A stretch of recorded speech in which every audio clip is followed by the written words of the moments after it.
Ben?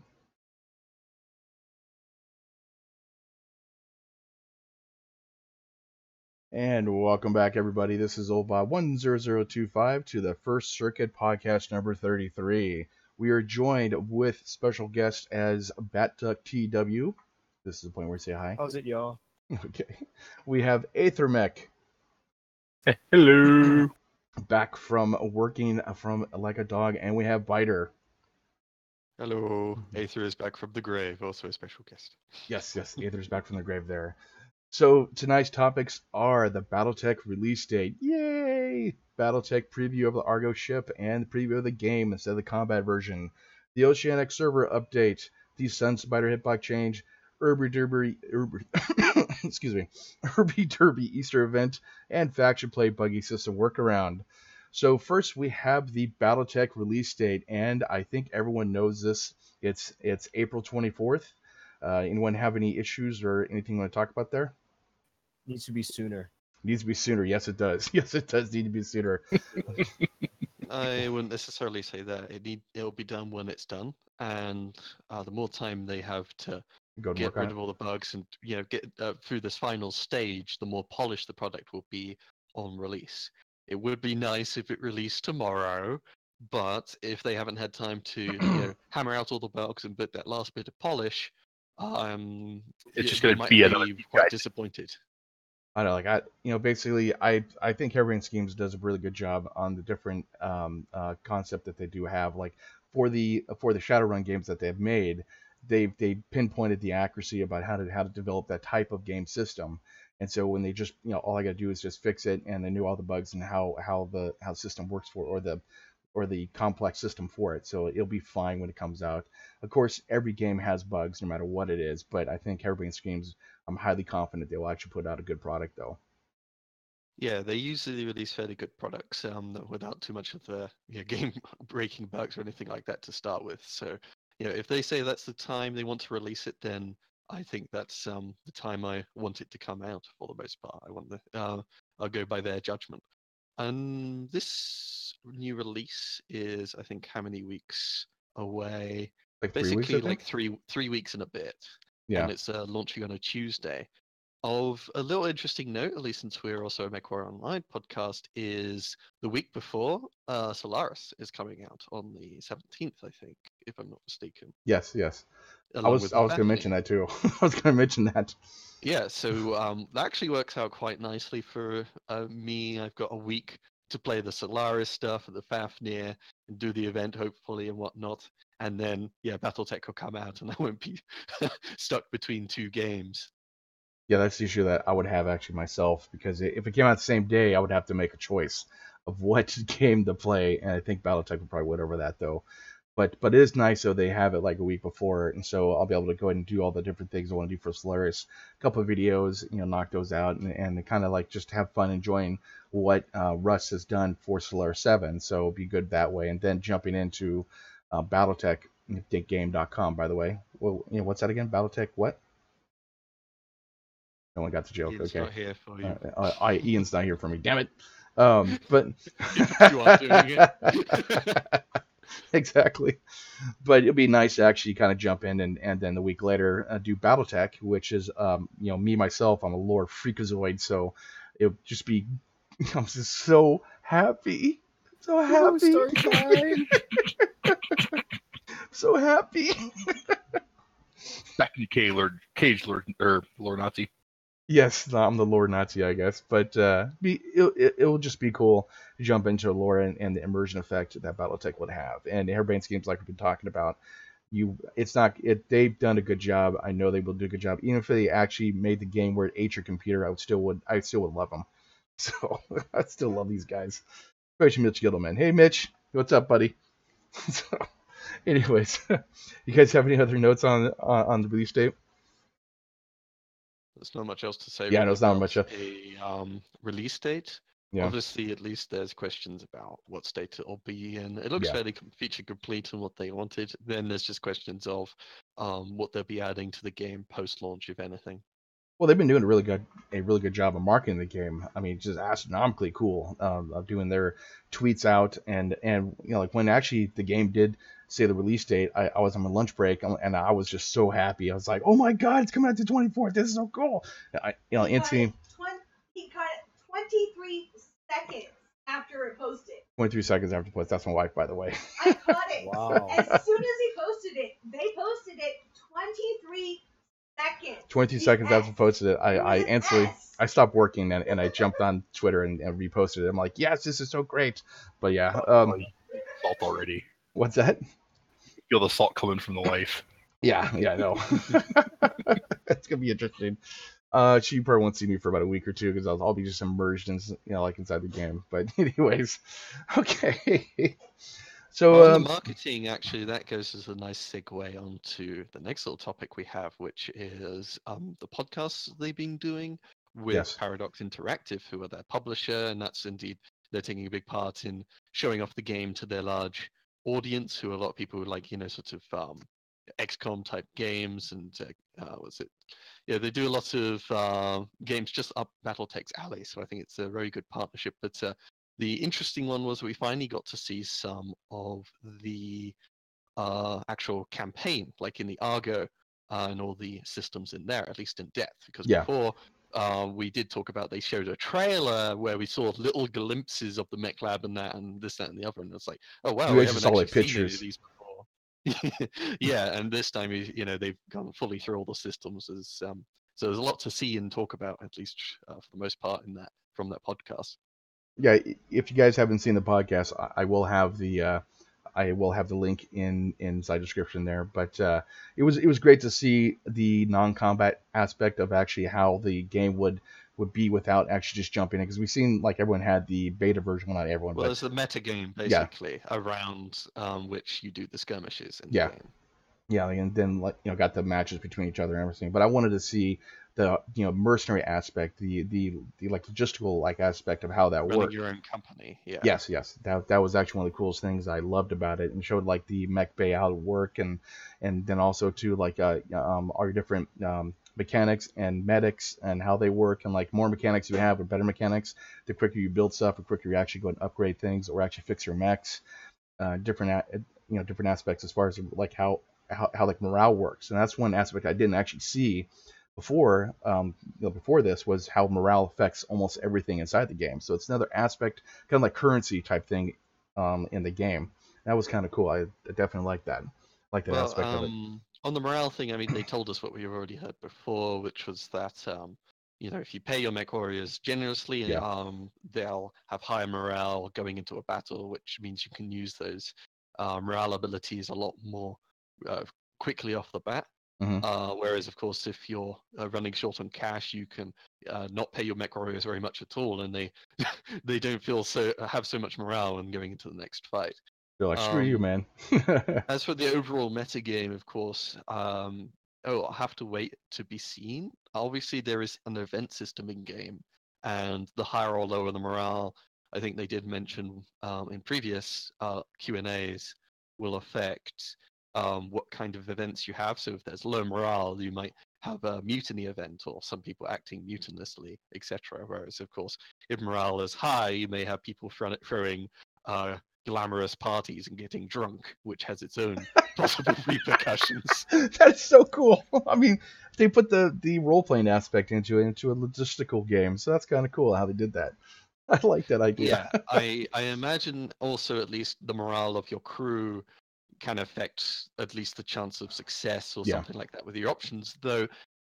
As ever with all these systems, it's them talking about it in very broad strokes. We don't actually know how it's exactly implemented. And I have my misgivings about the event system, at least from what little I've seen, which is not very much.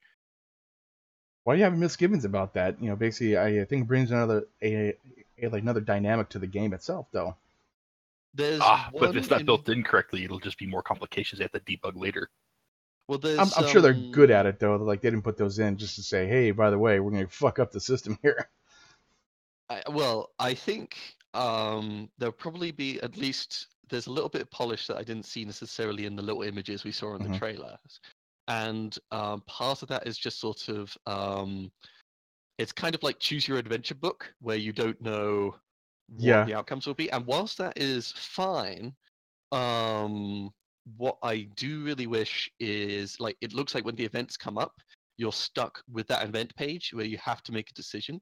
What I really want to be able to do is go to the Argo and look at, how much finances do I have? How much am I spending per month, etc., etc. Because if this event system is really going to play into all the other systems, you'll need to be able to at least look at those systems to make an informed decision, or at least a Yeah. relatively informed decision. If, however, the event thing is stuck on your page and it's like, this Mechwarrior is upset, and I'm like, wait, is that my good Mechwarrior, or is that the one I was about to fire? Well, I'm What's sure it their actually skill tells you in, like which etc. mech warrior is which, though. It says, hey, Yeah, by the way, like it'll boomers. say this Mechwarrior, but at least being able to, look at them, like all of them have. They even showed this in the podcast. Was, each of them have a whole list of traits Mhm. that play a bit into their personality, what type of events happen. Yeah. I'm not sure necessarily all those traits will play into events, but if they did, I'm not necessarily going to remember all 8 traits on all of my mech warriors.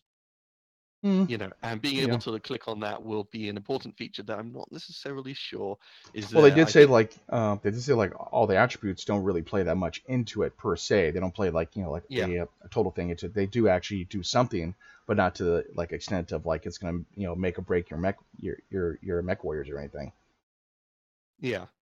We'll have to wait and see. I mean, I've been totally fine with this kind of event system before. Like, if any of you have played FTL, it No, seems I very haven't. much akin to that. With FTL, every time you hop to a new system, there's almost always an event that plays out where you've got choose your own adventure choices, and Mhm. depending on your choices, obviously changes the outcome of everything going on. In FTL, at least, of course, there's really cool things like, if you have certain crew members, they're able to, for example, if you're meeting an alien race like the Rocks. They're called Rocks, so they're rock men. Rocks, okay. And you have a rock crew member on your team, you can send him to assist them, and they're going to trust another rock a lot more than they are going to trust humans, because rocks are kind of superstitious, or at least they're very insular, They're very it lonely seems, in people. their culture.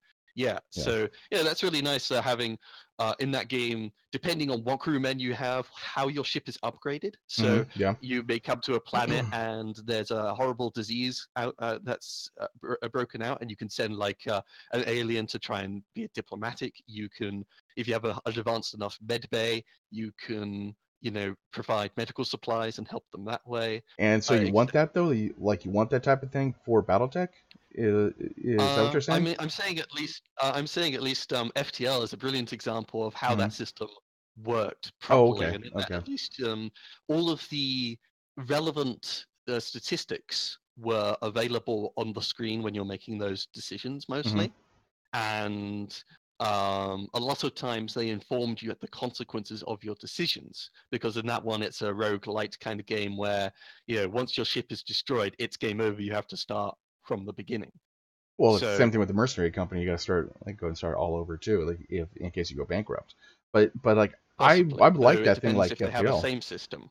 Yeah. Well, I don't think they're gonna go into the exact detail as We've never really had that as like covered, FTL. but Well, I don't think they'll go into it though, because yeah, I they don't think said they'll like do it's not that. I gonna be think they'll that. do a save system. Yeah, it's gonna be not that dynamic, but it will affect a lot of different things. For like let's say example they were talking about that you could actually some events will actually affect the Argo. Say like if there's a new boom in Starly technology that makes your ship go faster or something like that. Like event systems like that will probably be implemented into the game, but not to the extent of what you're talking about that FTL would be. We'll have to wait and see, though. For the immersion sense, I think FTL is the type of standard I would drive towards, and a positive example. We'll have to wait and see how it really plays out, because otherwise, if you have a less of a system than that, it feels a little bit token, possibly, and that could remove a lot of the texture and flavor Well, from they the can't overall make it metal like game. MWO game. Basically, no, I'm sorry, they can't make an MMO game based off that with only the type of tools that they have. If they were, they would make something that'll be completely a whole different game where you go to like your Comstar bank and I'd say I'm going to open up my Comstar bank, and you grab your stuff out of your bank account and go off and go off adventuring, killing the clanners, or clanners go kill like Intersphere type thing like a normal like MMO. But to that extent, though, I think they would put more of a with the event system, they will put more immersion effect into it, like you're saying, which would be fine. Like, I don't mind that. I gotta mind the stuff we're talking about. We'll have to wait and see how Yeah, much yeah. effort has really gone into these things, because it takes a lot of effort, of course, to do it to the depth of FTL or beyond. And obviously, if you put a lot of work in, it could be really great, but it could also, if the benefits they're giving to you are really token, then I think what's it's the just real token, point though. in it? Well, I mean, there's Like, just to help you like a little bit. Like, let's say you have one crew, one pilot that's from another planet, and then basically you have to go to that planet. He might give you a bonus and like negotiate the contract because he knows, say, like XYZ contractor or something like that. Might be something like that. There's Or only so many ways the game, as we've seen its implementation, rewards or penalizes players, so to speak. So there's rep of various different reputation. factions. There's money. There's time spent. Yes. There's morale of all your Mechwarriors, or maybe even specific Mechwarriors. Though I think it's just a general statistic. There's experience Mechwarriors can earn, and there's stuff like maybe you can get lose. You could have damage to the Argo. You could have upgrades to the Argo. You could also at least have the obvious example would be the Medtechs and Mech-Techs.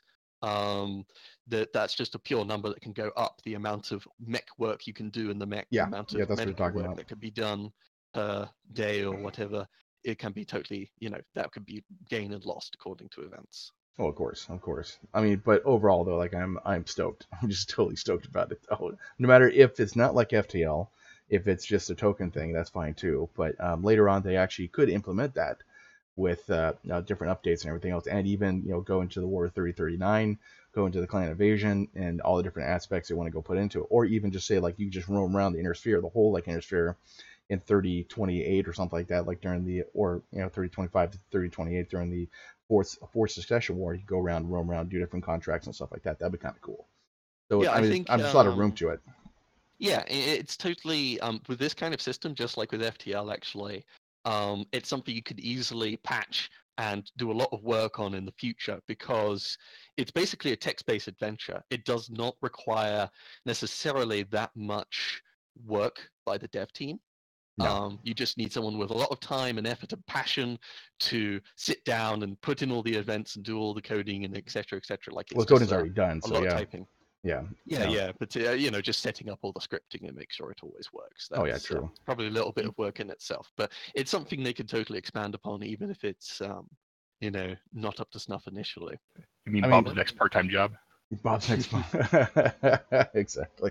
No, man. One of the things I did, which we always bitch about Mechwarrior Line, is that they were talking about planets and how each planet actually has freaking description of the planets themselves. And so once I saw that, I was at work watching it. I'm like, oh, this is cool. This is great. Basically has a planetary description, what's there, how the economy is, and a whole bunch. Stop what you're doing to read all that. Yes, I did actually. I stopped working. I hid in the I bathroom. know you did. I hid in the bathroom and started watching this. There's also, it's not just the planet descriptions, but the planets have different threat levels. So basically difficulty levels. Planets where there's a lot more active wars going on, you're going to come up against much stiffer opposition.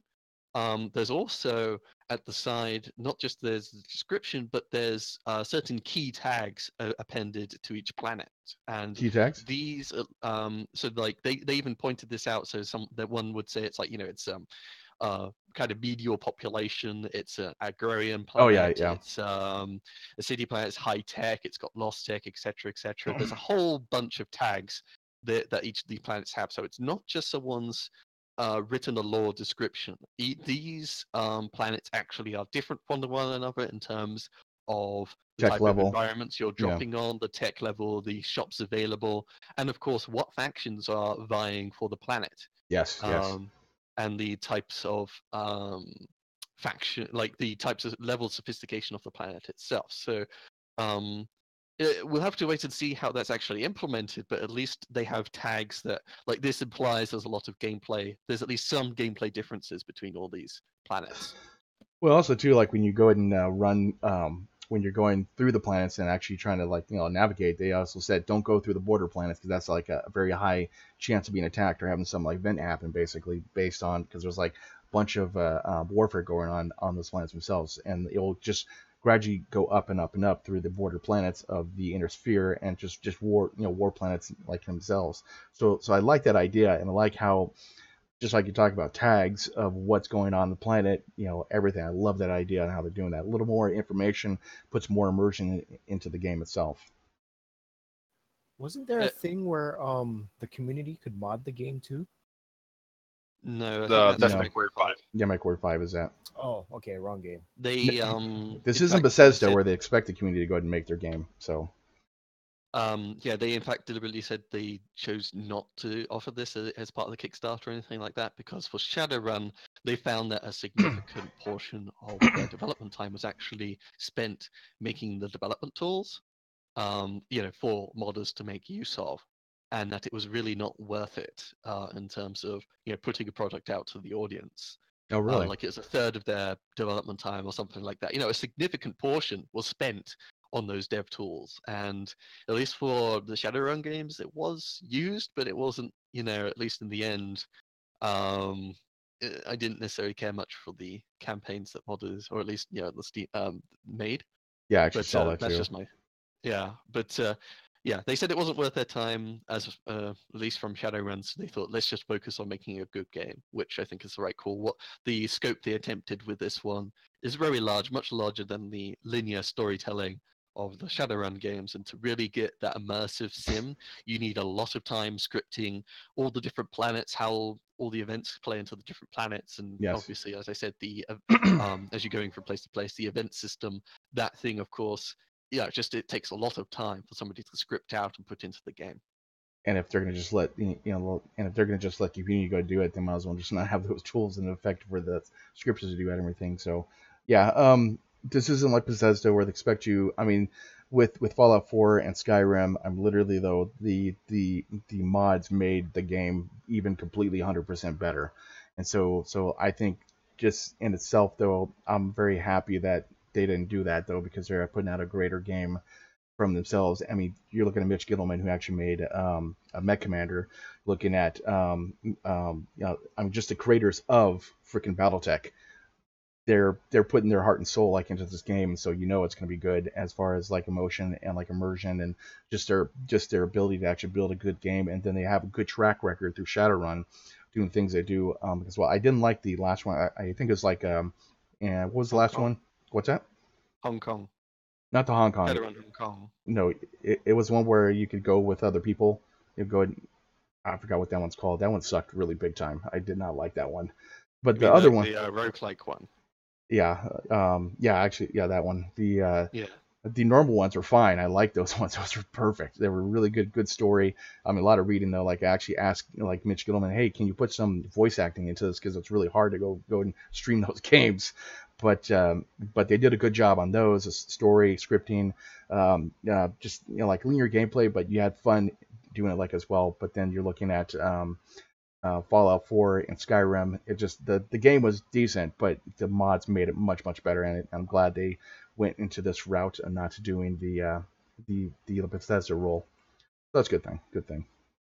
Well, they're doing a totally different type of games. Well, from yeah. Bethesda really like they're going more along the lines of XCOM. Yeah. Obviously. I played the old XCOM, the one from like the 90s, basically, not the newer one. So I'm not really sure. The 90s made me rage quit like freaking crazy, man. I hate those fucking aliens. I hate those things. Excuse my language, but dude, they were horrible. Come out from Sorry, go ahead. I was going to say, at least the new XComs that recently come out, they of course didn't do the whole multiple base buildings, equipping all your men specifically with equipment. They rather simplified all the gameplay mechanics, so to speak. They tightened the experience. Though a lot of people, it doesn't have the same flavor as the original XCOM. I would say at least with this BattleTech game, it's obviously a lot less focused in its design. You've got the whole map. You can go anywhere you like. You've aligned with any factions, or at least I get the impression that's somewhat the case. And it's much more of an open sandbox sim. The question is at least I'll only know when I pick up the game is how fun Harebrained Schemes was able to make that sandbox. The polish and the visuals look really good, though the game feel and the game mechanics and how it all ties together is going to be a wait and see for me. Well, no, yeah, that's true. A lot of people won't like it because it's simple, like logistic role, and a lot of people just want pew pew pew. I want to kill mechs and like explosions, so they probably won't like Or they it. can just do skirmish. Yeah, just do skirmish, I guess. And like if you love the BattleTech game as far as the tabletop, you're gonna love this and love the lore. You're gonna love the game. But if you're just into it for the pew pew pew, like first person shooter type thing, you're probably not gonna like this game. But for it's me, not going to be a first person. well, yeah. It's like But like it's if a you're like question a of, Call of Duty type person, it's a question of downtime of how much you're playing the meta as opposed to playing matches on the field, and how much those matches on the field contribute to the overall meta game. That's a very difficult thing to balance. Maybe there'll be difficulty modes or something for that will change That'd be things interesting, out, or yeah. maybe modders will make it so you can tailor it to your preferences more. Who knows? But yeah, it's a very different kettle of fish to fry, and that's why at least I can't judge how the metagame all fits together. Like, how many matches does it take to really grind together and get that like a heavy mech, for example. Well, they And did say how long does it feel like it nose to the grindstone? in fact, they did say that basically it's not really meta per se, because you're going to be putting like a flame around your mech going, that's all I have from a mech to put on it, that's it. So if you're looking for like the ultimate meta mech, you're not going to get this, because you have to put whatever you can on these mechs because you're mercenary unit and trying to actually get the parts for whatever you're going to be doing. So it's not going to be like that. It's not going to be like Mechwarrior, where you have like, I have the Hellbringer with two heavy large lasers and three and the three normal light lasers. It's not going to be like that. It's going to be whatever you put on there, just go at it, and you have specific roles to go do on those missions themselves. So those people probably won't be too happy with it if that's all they're looking for. If you're looking for immersion going into the game system, BattleTech, and you play the old tabletop, probably going to like it more than you would if you're just a normal Mechwarrior guy. But I don't know, like it just all depends on whoever wants to do that. What you're looking for the game. We'll see how it balances out, Yeah. because obviously lots of people are going to go about the whole mercenary game differently, and that will totally change how they perceive it. So, for example, you might just want to run a lot of missions with your starting light mechs and not really focus on building any mediums and try and build up a heavy. Thus, you could then very quickly jump up a difficulty level with one much more powerful mech on the field. True. You haven't been slowly climbing up the totem pole. Others will slowly climb up the totem pole. Others might want to just get, like, for example, the Kintaros have a whole bunch of missile hardpoints, so just shove a whole bunch of SRMs in them. But how easily can you try and attain X mech? If someone really likes Kintaros, Karita, I think is Kintaro, or the standard Scout Lance. Maybe that, but there's going to be different ways people go about it, and that will all change how it plays. Here's a question for you, Bob. Like, in the stream, they show the upkeep costs, and it looks to me, at least, the upkeep costs are just two things. One is the salary for just your mech warriors, and the salary and the upkeep cost for the mechs themselves, which is like 7,000.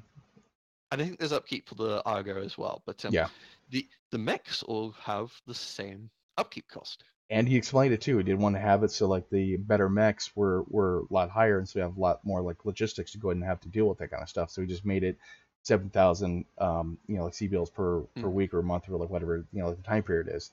And that's what he wanted to do. It didn't want to actually it's kind of like mercenary light. That's what like Mitch Gilman was saying. So it's not going to be like super logistics where your ammo, you got to purchase your ammo, you got to find an ammo supplier, you got to go and like find food for your pilots. It's just a generalization like upkeep costs, and that's basically what it is. So I think that along with the ammo are both choices towards game design rather than immersion. And at least, obviously, as I said, like, it's a really difficult thing to make this game and to make it fun. So obviously focusing on game design first, I can agree with. However, I would like the option to have a more immersive sim. Like, I would like that too. Keeping an Atlas around is way more expensive than keeping a Locust around. And sort of the point of a Locust is it is dirt cheap. Yeah. Like you'll almost want to get rid of your smaller mechs, other than like a fast-moving Mhm. 30 or 35 tonner, because that Locust or the Commander are just so small and squishy. They are not worth the mech bay and all the costs associated with it. But I think the cost is pretty low, so it's not that big of a deal having a lot of mechs sitting in your bays. I think that's what they're going for. But Well, you can put them in storage too if you want to, like if you're not going to use Yeah. them for a long time.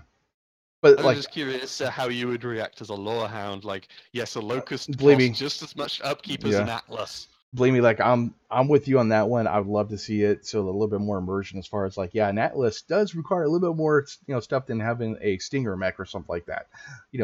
So I want that in their game, but I understand as far as concept wise, not everyone is gonna be like me, where like I want this much more. I want to be involved. I want to be inside BattleTech. That'll be what I want to do. But they're not gonna be like me. They're just be like, okay, cool. It's a 7,000 kick, and I don't have to worry about it. I'm gonna go ahead and shoot these guys and go over here and do this. So that's fine. I don't mind that. But maybe later on, like you're saying, later on, kind of put like a patch in there saying you could click this to make it super immersive or super mercenary like contract. What the XCOM games did, the recent XCOM games, is after New Game, particularly like New Game Plus, they gave you a whole list of options to customize your experience. So you can turn on, for example, Iron Man mode. You only have one save, and it saves whenever you leave the game, etc. So that would be interesting in a mercenary company. You can't just save scum or anything like that. Every decision is permanent.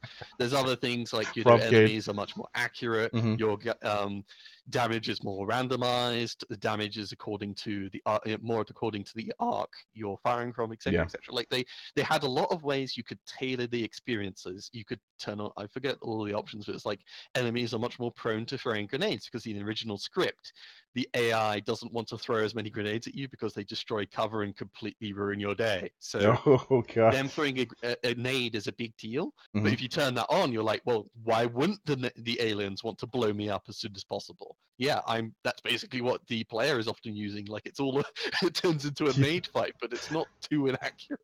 To tell you the truth, that actually sounds like a good idea that they actually do put later on, like a separate patch. Click this to have more immersion. Click this to have like AI is a little bit better or something like that, or a lot harder, or what have you. Basically, with the fullness of time. Yeah, With the fullness of time and with success, I hope they do these things. They expand the event system if it needs expanding, and always expanding it is nice anyway, so we don't see the same events over and over again if that is possibly the case. That'd be good because I plan to play it like 4 or 5 times, through the whole thing. Yeah. So yeah, that'd be nice. Yeah, exactly. So there's lots of room for expansion, and they should take a note from the XCOM game books and FTL, etc. I think there's a lot of good material to work on from here.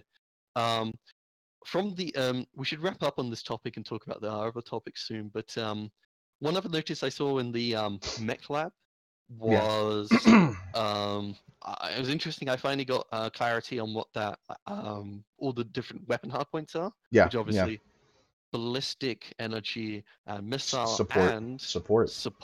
Yes. rather than AMS. I thought it was AMS earlier when I saw the video. Machine guns and plus also probably small lasers too, because you use small lasers. Machine guns, flamers, and small lasers are all moved into the support weapon. I thought that was interesting though. Basically for them to do that, because I know like I guess the game designer, like one of the game designers, the person that was talking about it, they said that they wanted to go ahead and move the machine guns into that because they never saw like a really effective thing for I guess them to be into ballistics. I think it was something like that. Like what they say exactly. Did you hear it? I did catch what they said. That a lot of times these smaller weapon systems do not have much of a point. So having a separate hard point made it so people felt more inclined to put them in on certain mechs. It's an interesting choice, at least since if you have a mech with a lot of energy hardpoints, my initial idea is like, particularly if you had an assault with a whole bunch of energy hardpoints, you fill it up with small lasers. Oh God! And you charge in and punch things and small laser things to death. Yeah, that'll be interesting. However, the small lasers, machine guns, and flamers, so to speak, you can't necessarily do the small laser machine gun thing. And mechs with a whole bunch of ballistic hardpoints are a lot harder to make use of now. They should, like the Shadowhawk, for example, has 3 ballistic hardpoints, but you could only put ACs in there. And 3 AC2s is 18 tons, which back in those days is quite a hefty investment. I think Mhm. that's and it being a turn-based game, you're putting 18 tons in to get 6 damage a turn. Yeah, yeah. Well, they have their own different damage numbers, but nonetheless, that's a very pitiful amount of damage. Why are multiple ballistic hardpoints really that useful? Whereas otherwise, if you put 3 machine guns in there, at least it makes it a better close range brawler. But now with that Shadowhawk, it's got only 1 support hardpoint. Well, that's fine too. Like that's the other thing they had to add into the game for game mechanics, which is fine. I don't mind that. To make a game at least a little bit um, effective in the game in an online game, because it's really hard to take a tabletop, like you keep on saying, take a tabletop and put it into an online game. It's just really hard to do that to make it exactly what it is. And so they put the support points in there just to kind of even things out. And then also they were talking about they sprinkled in some extra hard points in different mechs just so that you have options to go do different things, which I thought was interesting. Me being a lore freak is the way that I am, I kind of wanted it just to be like what the lore mechs are, but I don't mind that. That's something that I could overlook, that type of thing. We'll have to wait and see how it's implemented and how it changes game balance. I think it's an interesting decision. We'll have to wait and see how it plays out. Yeah. We saw, at least in the video that we discussed earlier, the Atlas HT, the high-tech Atlas, had instead of 2 support weapon hardpoints, it had 4. So you could chuck on 4 small lasers, for example, onto that thing. So that gives it a bit of brawly power on top of the same old weapon systems you could put in the other one. True. I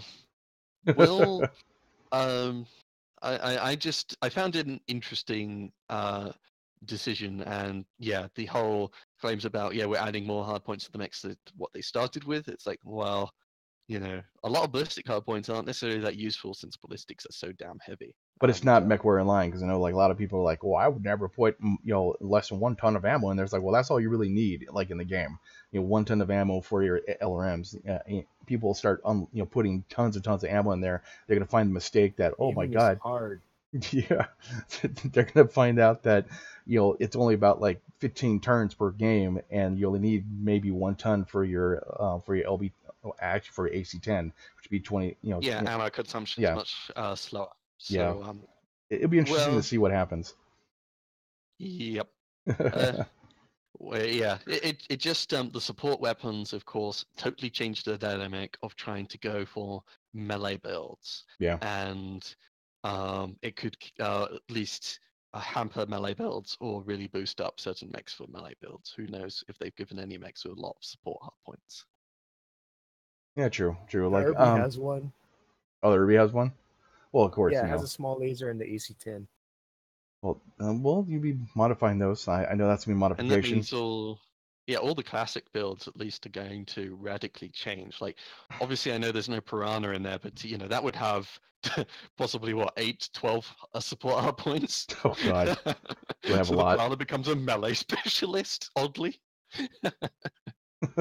Exactly. There's plenty of isn't there, unleashed original mechs? There's some with machine guns out there, like a Spider with 4 machine guns. Yeah, actually, Spider would be out there. Yeah. So that one, funnily enough, becomes a melee specialist. True. Okay, so just to let everyone know, the Firestarter as well. Just remember the Firestarter. Lots of support hardpoints for that thing.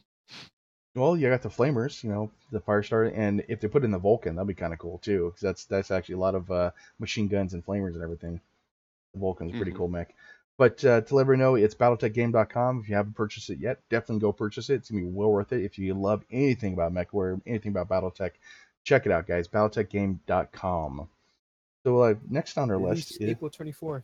Yes, it releases April 24th on Steam. You also get it through Paradox Interactive, but most people just get it through Steam anyways. And so next up, we got the Oceanic server update. I know BrioS was having some issues with this. His ping has been from 425 to 85. Hold on. Nope. Let me read this here. Basically, they actually they're doing testing on the Oceanic server for the Aussies and for the for the Asian sector, basically trying to get those effectively out there, but looks like they're not actually doing well.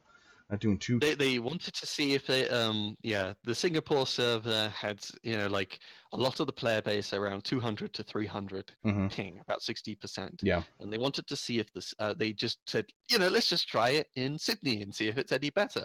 Well, now instead of 60% of the players having 200 to 300 ping, 60% of the player base have 300 ping or more. That's not good, actually. That's not good at all. So this experiment was an utter failure, or at least a lot of people are complaining about it because their ping has gone up dramatically. About, I don't know, 4% of the player population who play or something, I'm guessing, live in Australia, and they are benefiting from it being nearby. But Mhm. for most people, this is a much worse choice on the server, and I think at least in the future patch or something like that, they're probably going to change it.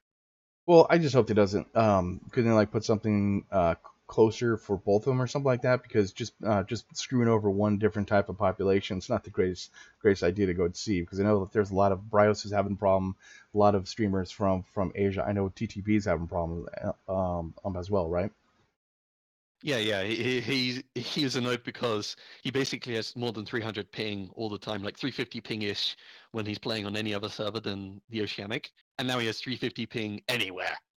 Yeah, I So it know. doesn't matter where he plays. He doesn't have the home advantage anymore. That does suck. That does with suck. the I know when I movement of get the about servers. 200, I'm like, I don't want to play this game anymore. It's like I already play at 30 frames per second, and then to put like a 300, 400 ping on it, I would just not be having fun at all. Yeah. It's funny, at least since he always has the same ping. You almost they should have just moved the servers to like Germany, Russia, somewhere like that, and it would have been just as good a change for the most part. Very true. Very Poor true. Oceania, it's got some weird server issues. I must It, admit, I it's don't the know land too that much time about it. forgot. It's the land I Yeah. forgot. Yeah, I know. But Oceanic always has some, at least to me, in most games, most people have issues with Oceanic, even people in that region. No, That's because they have to drop line constant or fiber to them, and so there's only so much bandwidth going in and out of those countries. Oh, really? Yeah. Well, that kind of sucks. So the country's intranet is amazing because it's all fiber, but going from Australia to New Guinea to continental Asia, you're going through a single fiber optic line. There's a lot more Oceania stuff there, which is expensive to lay, relatively speaking, I imagine. Yeah. No, Yeah, that PJ's making money Pacific- on Mechwarrior 5. They can do it. Come on, guys. Come on. Just sell another mech pack. They'll be fine.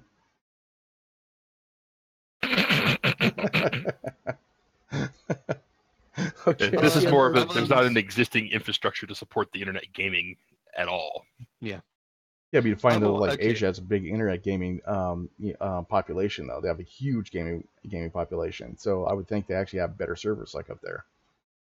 But they play locally mostly. Yeah, but yeah, true. It's still just issues communicating with the rest of the world, at least in terms of ping. All right, cracking on though. We've Okay. heard at least from Ian such that the Sun Spider will be getting hitbox changes probably Thank next God. patch. Thank God.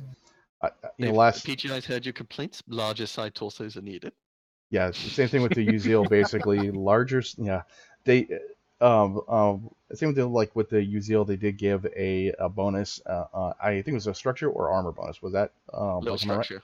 Okay, little structure. It helped out a lot. It made the UZL actually playable.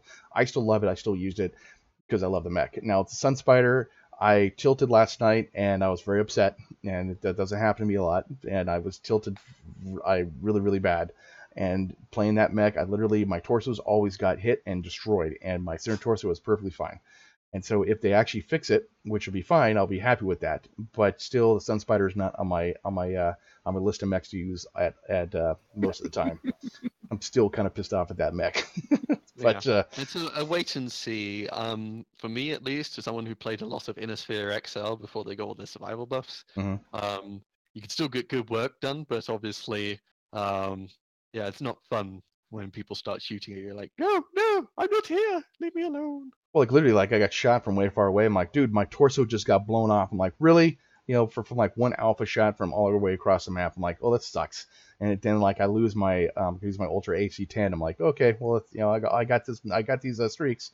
Okay, I'm gonna go in close now. It just did not was not fun last night. I did flip off Aether Mech, by the way, too. I'm gonna clip that, by the way. Okay.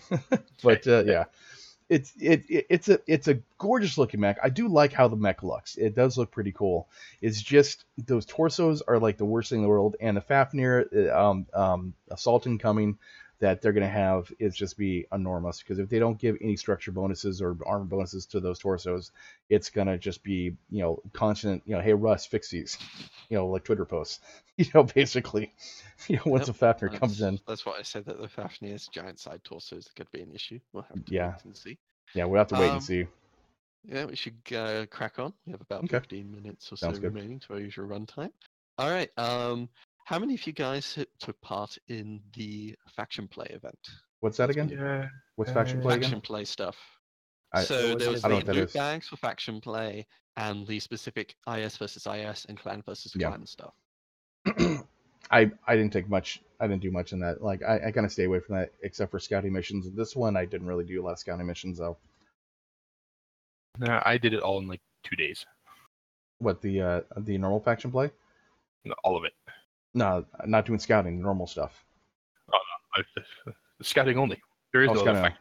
Okay. I mean, the way they did the loot bags was you get a bag for 50 match score and 100 match score, a really low bar to entry.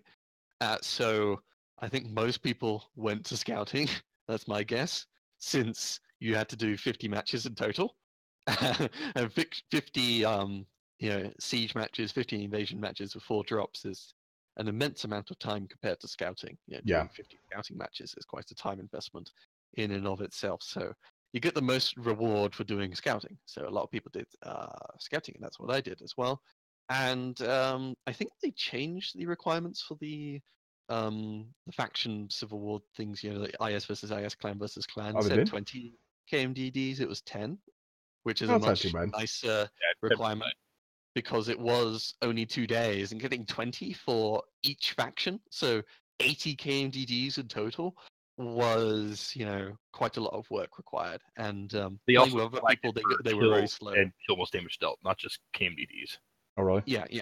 Kill and or KMDDs, tallied up. You needed to just get in total for the whole event just 40 rather than 80. Which is a lot lighter for most people, because whilst I got those really quickly, it was still quite a grind, even with streak voting.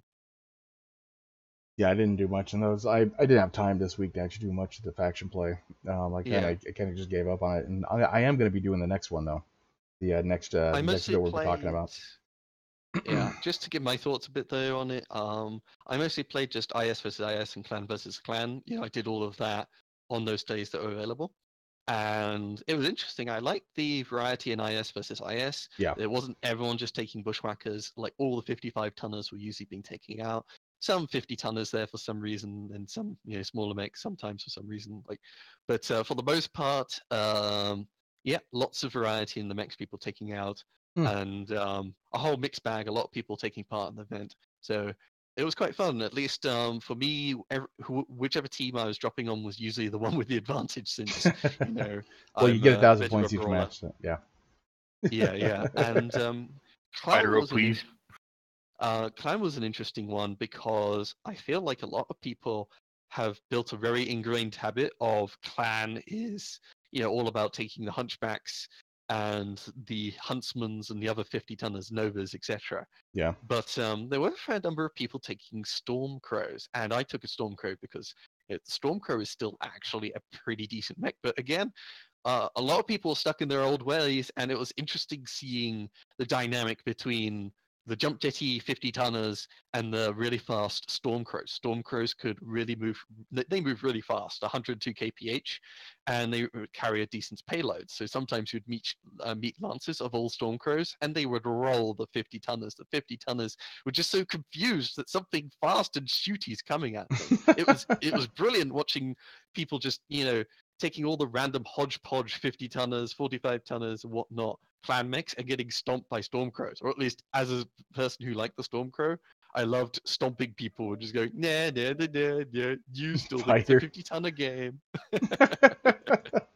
So slowly over time, it was like people slowly Stormcrows became like from a 20% to 33-ish, 50% of the mechs played or so. Mm-hmm. That's my guess, at least. But it was good to see that mech back out in force and playing with Lash's group on the chat. A lot of them are taking absolutely random hodgepodge 50-ton of stuff, and then me just rolling about 1,000 damage games in the Stormcrow game after game. I even did 1.2k at one point and still lost.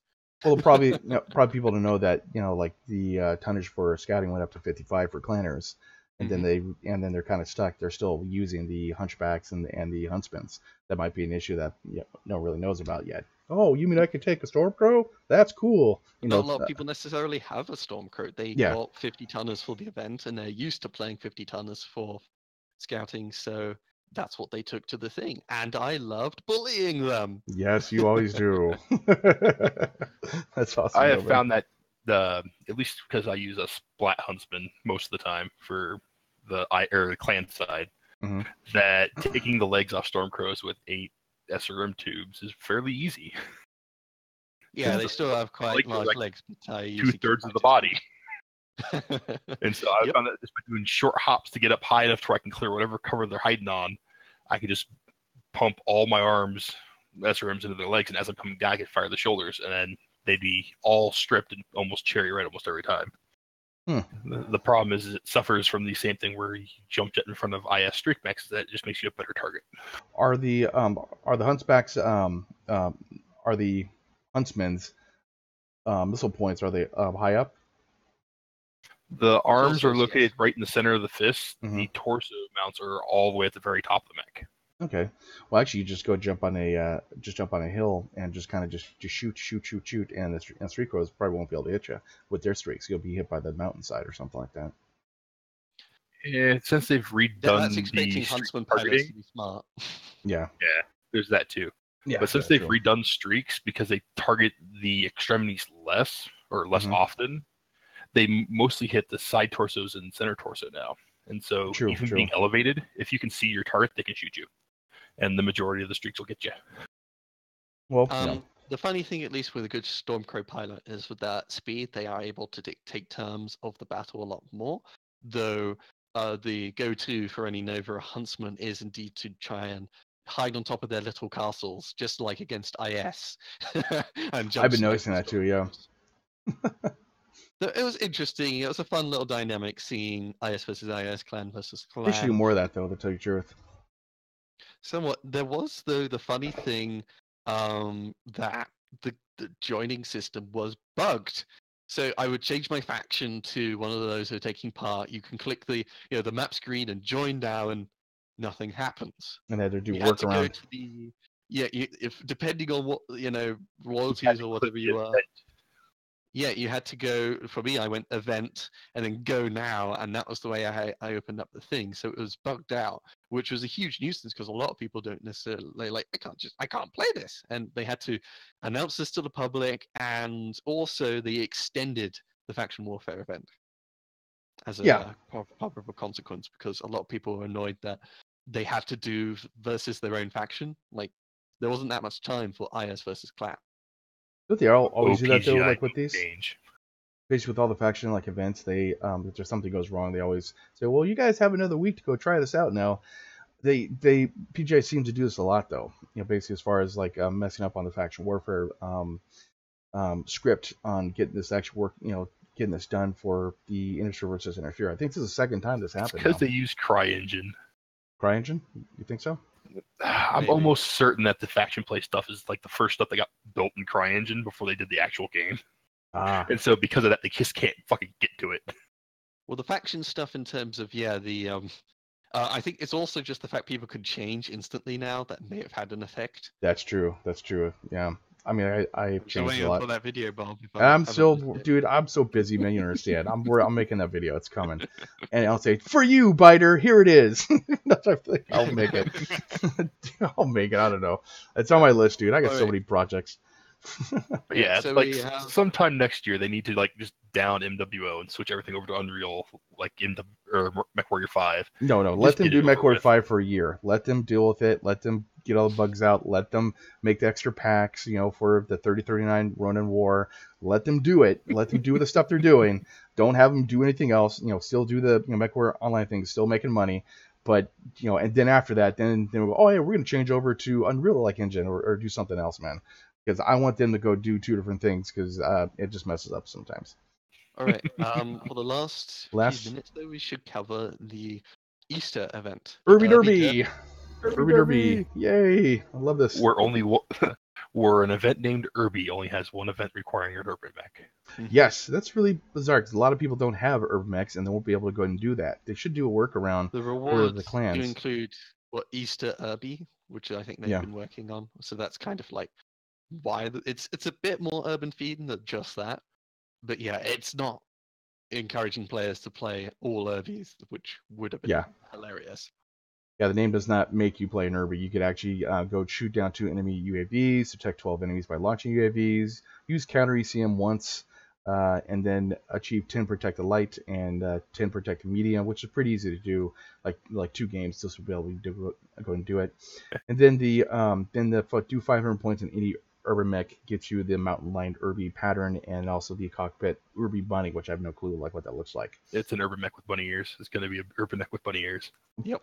Oh, well, that's the event cool. has already started, I think, and it's basically running for the weekend with a little until the end of Monday, I think. 6 days, so, yeah. Yeah. I mean, I'm gonna do it. It's gonna be fun. But for those clan players that are like, I am only a clan. I have no. I'm not gonna do anything else but clans. It's gonna suck for them. I thought Urban mech was the common ground for both clan and IS. Is that the Urban mech 2C is. Well, Urban mech 2C. If you're a pure clanner though, you don't want to get the 500 damage in an Urby, and you don't really care for a pattern for the Urby because you don't play Urbies. So. That doesn't really going to affect clan as much. They want the Urby bunny though. They can get those anyway. Actually, you get the Urby bunny from doing the ECM counter and then also the opposed enemy. So I guess you get them through there. Yeah, so that's all fine. the other stuff can be done any faction, any mech you want for the most part. They have to be in lights and mediums for those ones. So you don't have to have an Urby to get that, go get the pattern, which you won't really care about anyways. 500 damage in an urban mech to get a pattern for the urban mech requires you to be in an urban mech. Intersphere for the win. Sorry. Easily doable in about half an hour, by the way. Yeah. They're you can do it really quickly. It's not that hard. That's kind of cool. I like that event. Urby Derby Easter event.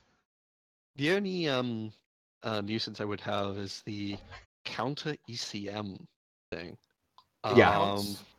It counts if you use a UAV. Oh, really? Okay. That's more attainable because if everyone's trying to counter ECM, how many people are even taking out ECM? Like the launching UAVs and detecting people for UAVs and shooting down UAVs go hand in hand. You're encouraging people to use the consumable and you're encouraging people to shoot it down. And as long as you pop it up, it will detect everyone around. You'll get your detections, and then someone will instantly shoot it down, and you'll be sad. But you've worked your way towards the thing. And let everyone know. Sorry, there's no thing encouraging you though to take ECM, but there's a thing encouraging you to cancel ECM. Yeah. Let everyone know I will be. Sorry, go ahead. You can cancel ECM by using active probes also. Will that work? Canceling ECMs with active probes don't actually count as canceling ECM. It just lets you cut through it. You just got to use ECM to counter it, right? Correct. You need to use the ECM system or the UAV because they both trigger the cancel ECM effect. It has to for be the score UAV screen. then, because I haven't used ECM mechs and. Because the note in the description says activate counter ECM on an enemy mech with ECM to cancel the ECM cloaking device. When it says activate, that implies you have your own ECM and you switch it to counter. Yeah, that's true. To let everyone know, I will be using mechs with 2 UAVs to help everyone out. So shoot down my UAVs, please, just to help everyone out. Just like the freaking Gauss rifle to the face. I'm just helping people out there, man. But yeah, I will use 2 ECMs all the time, every game. Oh, Gauss rifle There's lots of Sunspider. UAVs around. No, dude, I tried a Gauss rifle Sunspider last night. Did not work you at hung one of all. your torsos out the entire outside, and that Timberwolf came up from the center and ate a torso. I know. still have That nightmares was of so that. painful to watch. It was. Okay.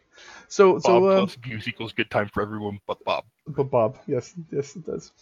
So I think that's it for the First Circuit Podcast 30. Hold on, let me scroll up here. 3.